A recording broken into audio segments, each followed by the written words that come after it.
Before you come back to a WWE for a time, do you go through tapes to kind of be like, who's the guy I want to work with, or do you just hear I don't watch. I just listen. I read. I follow what's going on. I read the Raw reports every week and the SmackDown reports, and I'll probably check that out because I actually like watching NXT because it reminds me of an old school Stampede Wrestling or something like that. We have a bunch of young guys and it's a small crowd, but everyone gets everybody's gimmick. And but I know what's going on. I've never been one of those guys that comes back and goes, I don't even know what this guy is. Like, I know what people are doing. Yeah, because you always come back and see him too. Yeah, well, it's part of my job. Maybe not Fandango, but you always wind up with the person who's no diss on Fandango. The thing is, people almost kind of like, there's no reason to say, oh, because the thing with Fandango was it wasn't exactly what I wanted to do.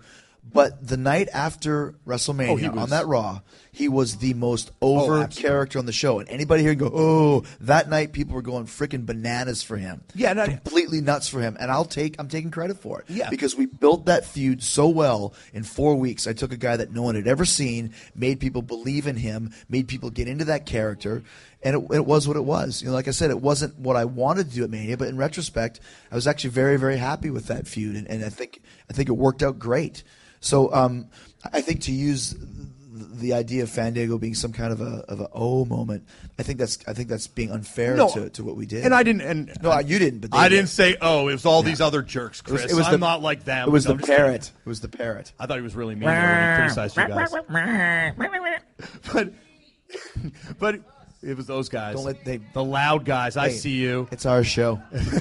We have the mics. They don't. Okay, but when you go back there and you see these people and you see these wrestlers that you want to work with and you're like, you are the guy that can make these guys. You know, you are someone that's been around, knows what it takes to get these people over with the crowd. Not to use terms I shouldn't. But you know what this does. Does it frustrate you to then go and read these reports 3 months later, and these guys that you put so much heart and soul into these programs with are now losing to Funaki? No, because that's not my job. All I can do is do the best I can when we're actually working together, and then whatever happens afterwards, it's none of my business. Okay. I mean the same.